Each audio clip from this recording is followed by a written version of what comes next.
Welcome to ચેતુસ kitchen. આજે આપણે બનાવીશું ગુજરાતીઓના ફેવરિટ એવા લસણિયા મમરા બનાવશું. તો એના માટે આપણે અહીંયા મમરાની થેલી લઈ સરસ સાફ કરી અને ડબ્બામાં મેં ભરી લીધી છે. અને અહીંયા આપણે રેગ્યુલર મસાલાની અંદરથી મસાલાનો જરૂર પડશે એનો ઉપયોગ કરશું. અને અહીંયા આપણે એક ગાંઠિયો લસણનો લઈ લીધો છે ફોલીને, અને એની લસણવાળી ચટણી તૈયાર કરશું. તો પહેલાં આપણે મમરાને શેકી લેવાના છે. તો પહેલાં આપણે લસણવાળી ચટણી તૈયાર કરી લઈશું.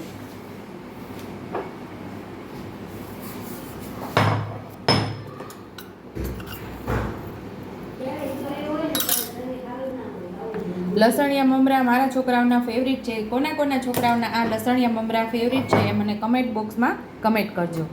તો પહેલાં આપણે થોડું લસણ ખાંડી અને પછી લાલ મરચું પાવડર ઉમેરી દઈશું. આમાં થોડો આપણો મસાલો ખંડાઈ ગયો છે કે આપણે 1 ચમચી જેટલું લાલ મરચું પાવડર ઉમેરી અને લસણવાળી ચટણી સરસ તૈયાર કરી લેવાની છે. દરેક કાઠિયાવાડી ઘરની અંદર આ લસણિયા મમરા તો અચૂક બનતા જ હોય છે.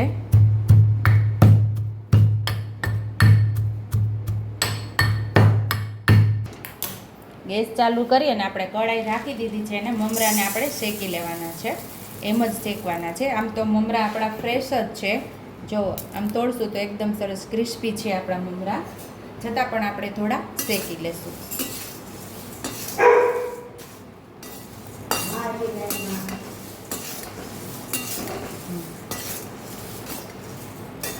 તો આવી રીતે બધી સાઈડથી ફેરવતા આપણે મમરાને સરસ શેકી લીધા છે. તો એક બીજા વાસણની અંદર લઈ અને પાછા બીજા પણ આવી જ રીતે શેકી લેશું.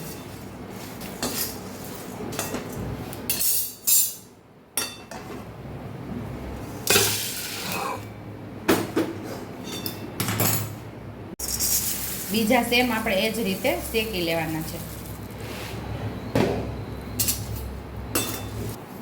તો આપણા મમરા શેકાઈ ગયા છે. તો હવે આપણે 1.5 ચમચા જેટલું તેલ ઉમેરશું. એની અંદર હજી આપણું તેલ ગરમ નથી થયું ત્યાં સુધીમાં આપણે ચટણી અંદર ઉમેરી દેવાની છે. આપણે તેલની અંદર મિક્સ કરી દેવાનું છે. આપણો ગેસ સાવ ધીમો જ છે.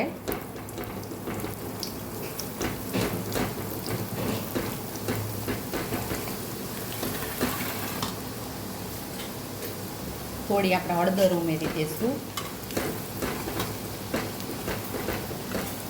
આ મસાલો બળી ન જાય એનું ખાસ ધ્યાન રાખવાનું. થોડા મીઠું ઉમેરી દઈશું સ્વાદ મુજબ.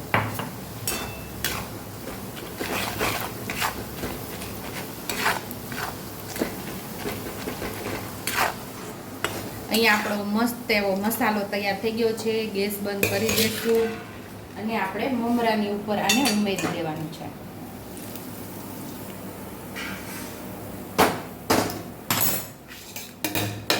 થોડા આપણે મમરા કઢાઈમાં ઉમેરી અને મસાલો જે ચોટેલો છે એ આપણે મિક્સ કરી દઈશું.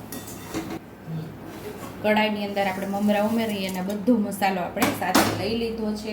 હવે બધું આપણે આની અંદર મિક્સ કરી લઈશું. સેમ બજારમાં મળે એવા જ લસણિયા મમરા આપણા ઘરે જ તૈયાર થશે. આવી રીતે બનાવશો તો તમે કઈ રીતે લસણિયા મમરા તૈયાર કરો છો એ કમેન્ટ બોક્સમાં કમેન્ટ કરજો.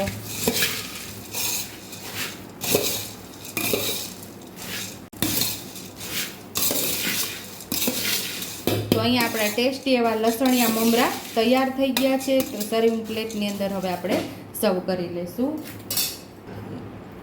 ટેસ્ટી એવા લસણિયા મમરા આપણા તૈયાર છે. જો તમને સેવ ભાવતી હોય તો ફરસાણની સેવ પણ તમે આની અંદર ઉમેરી શકો છો. આજે આપણે આની અંદર ફરસાણની સેવ ઉમેરેલી નથી, કારણ કે એને આજે મારા બાળકોને આને સેવવાળા નથી ખાવા, એમ જ ખાવા છે આજે, એટલે મેં એવી રીતે બનાવેલા છે. તો જો તમને મારી રેસીપી પસંદ આવી હોય તો મારી રેસીપીને લાઈક કરજો, શેર કરજો, સબસ્ક્રાઈબ કરજો, હાઈપ કરજો, બેલ આઇકોનને દબાવતા ભૂલતા નહીં અને કમેન્ટ બોક્સમાં કમેન્ટ કરજો કે મારી રેસીપી કેવી લાગી. તો આવજો.